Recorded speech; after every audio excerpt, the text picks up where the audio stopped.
Welcome to the Today Show. I'm Deborah Norville. It's New Year's Eve and we're ready to kick off a new decade tonight. We have pop star Madonna, actor Arnold Schwarzenegger, his girlfriend, and Larry Bird. Hello, Deborah. Hi, Arnold. I'd just like to say, I think I've had a pretty good past 10 years in my music.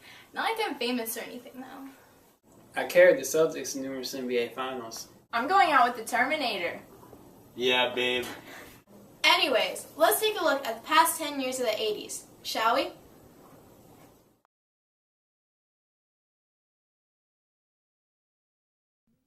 In the beginning of the 1980s, music got off to a great start. Singles such as John Lennon's Starting Over and Blondie's Call Me were released and hit the top of the charts that year. Albums like The Wall by Pink Floyd and the Rolling Stones' Emotional Rescue scored highly as well.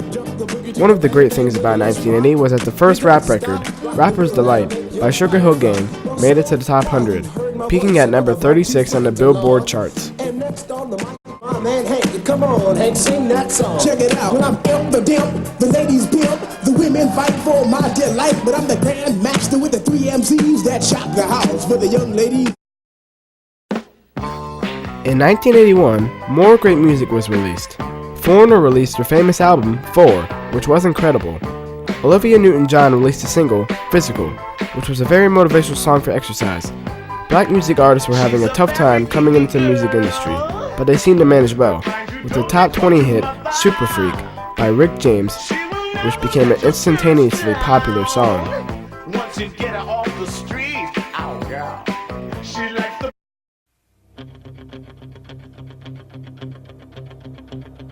In 1982, many hit singles came out.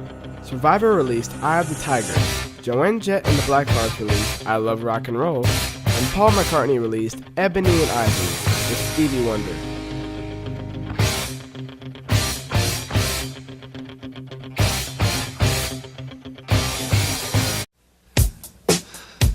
(1983) was a big year for the music industry. Michael Jackson had to come along, and they crowned him the MVP of the music business.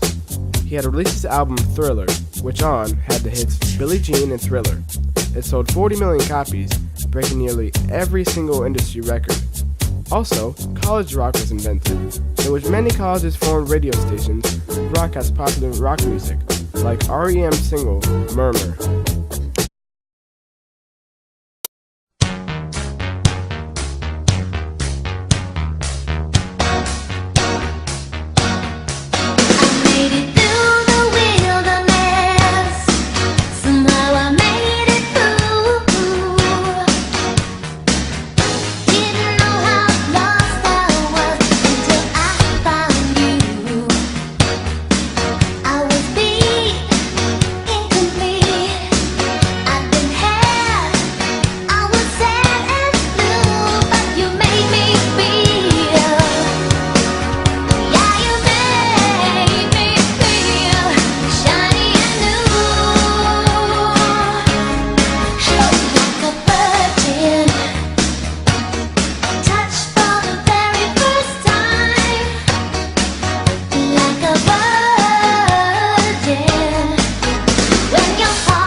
In 1985, the undeniable rock-style love song Can't Fight This Feeling was released by REO Speedwagon, skyrocketing their popularity in the music industry. Also, the Miami Vice soundtrack was released the same year. In 1986, Bon Jovi released their infamous album Slippery When Wet, which had hit singles including the very popular Living on a Prayer and many more. Whitney Houston also released her album titled Whitney Houston, with singles like I Wanna Dance With Somebody, which came out in 1986, but the video did not debut until 1987. In 1987, the Bangles released their famous dance song, Walk Like an Egyptian, and Whitney Houston releases another amazing single called The Greatest Love of All.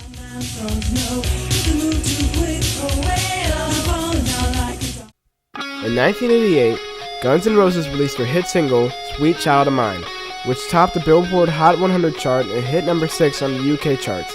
Many versions of the song were covered and released, and still are today, like the following cover. All right, gang, let's really nail it this time. Here we go.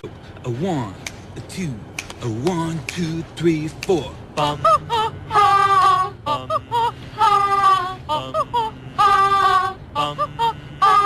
She's got a smile that it seems to me reminds me of childhood memories, where everything was as fresh as a bright blue sky. All right, Tommy, you're the oldest. I'm counting on you. Come on.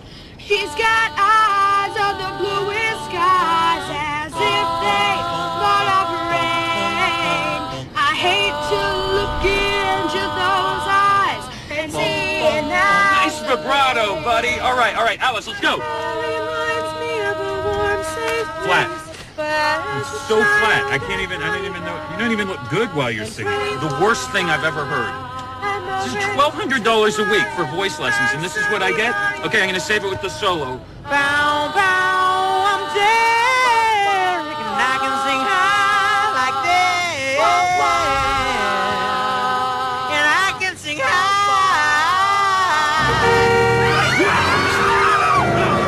Jesus! Oh, oh, oh, sweet love of mine.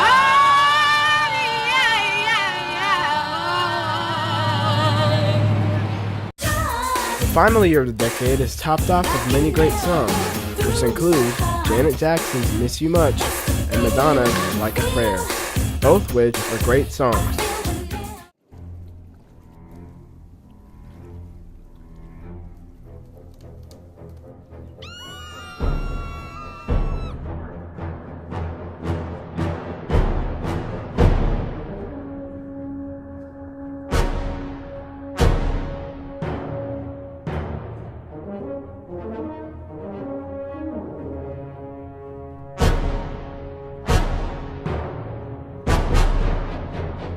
Natural disasters.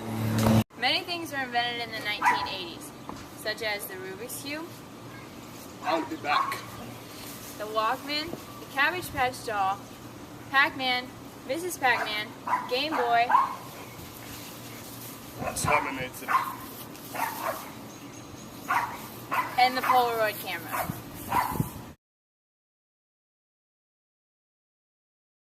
Good parents for Cabbage Patch Kid. The Cabbage Patch Kids. Each doll is different, and you can pretend to adopt them. My baby has a real diaper. You can love and care for them, like your very own. You're a pal.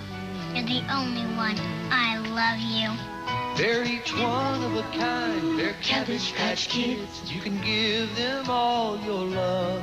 Cabbage Patch Kids are each sold separately. Each doll comes with a pretend birth certificate and adoption papers from Coleco. Take a cassette out of its case, and most people just see an empty box. But Sony saw something quite different.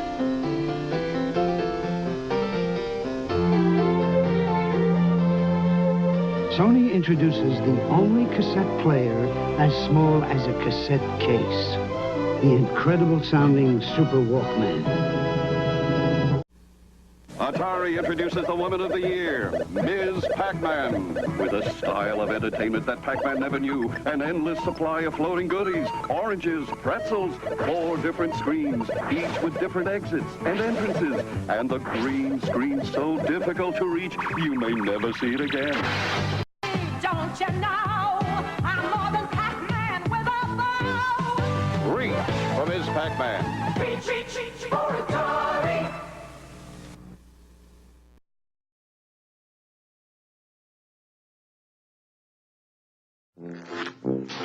It certainly is a big bun. It's a very big bun. Big fluffy bun. It's a very big fluffy bun. Where's the beef? Some hamburger places give you a lot less beef on a lot of bun. Where's the beef? At Wendy's, we serve a hamburger we modestly call a single. And Wendy's single has more beef than the Whopper or Big Mac. At Wendy's, you get more beef and less bun. Hey, where's the beef? I don't think there's anybody back there. You want something better. You're Wendy's kind of people.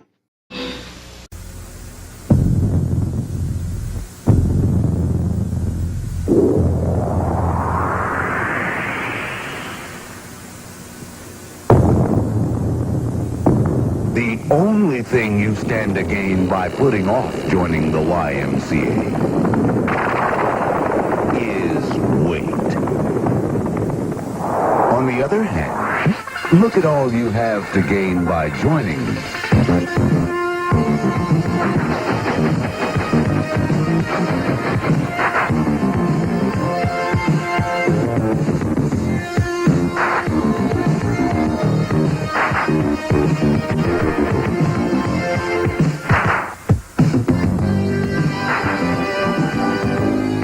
Call your local Y for information. The YMCA. Don't put it off.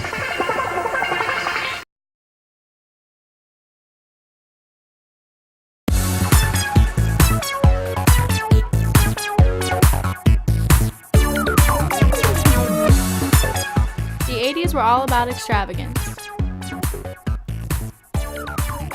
with pop stars leading the way in fashion. Here's how to get the 80s look.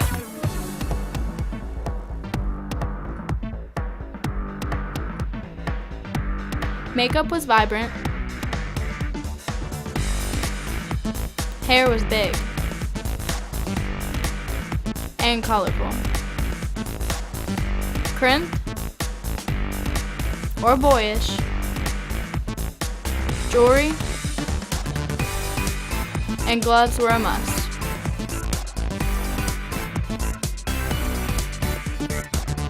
Power suits were a staple. Oversized and structured jackets with shoulder pads. More feminine choices were puff dresses and lace.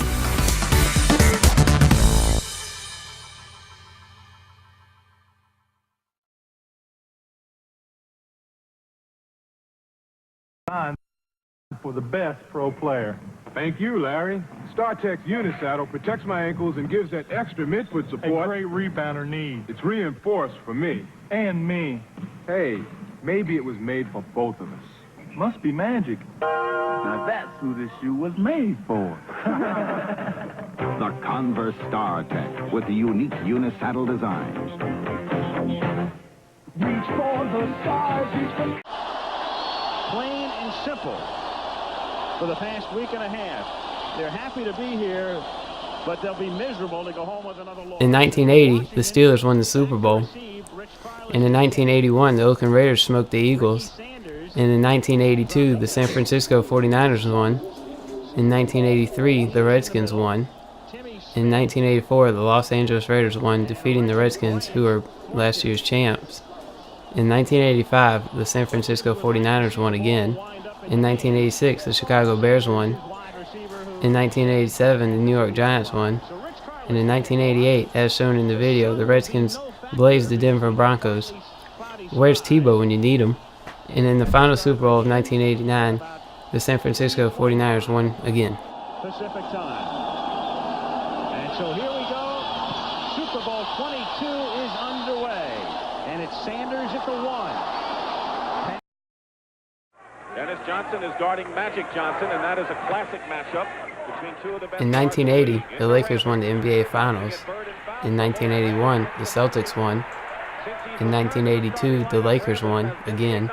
In 1983, the 76ers won. In 1984, the Celtics won. In 1985, the Lakers won again. In 1986, the Celtics won again.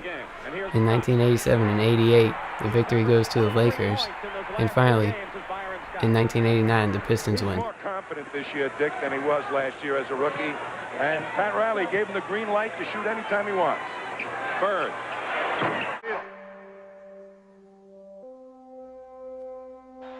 And a line drive base hit into center field. Now the tying runs are on base. In 1980, the Phillies won the World Series. In 1981, the Dodgers won. In 1982, the Cardinals won. In 1983, the Orioles won. In 1984, the Tigers won. In 1985, the Royals won.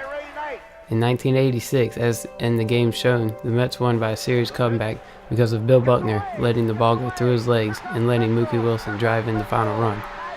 In 1987, the Twins won. In 1988, the Dodgers win it again. And in 1989, the Oakland Athletics when wrapping up the final World Series of the 1980s. And the pitch by Stanley at a ground ball, trickling. It is a fair ball. Hit by Buckner. Rounding third right. The Mets will win the ball game. The Mets win.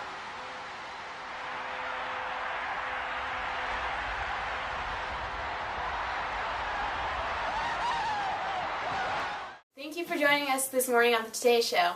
Everyone say bye. Bye. Hasta la vista, baby. Goodbye, Larry Bird. Madonna out. See you next year. Yeah!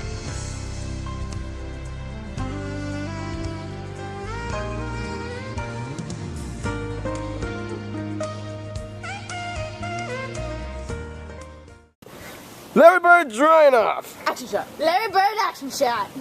Larry Bird left good. Larry Bird.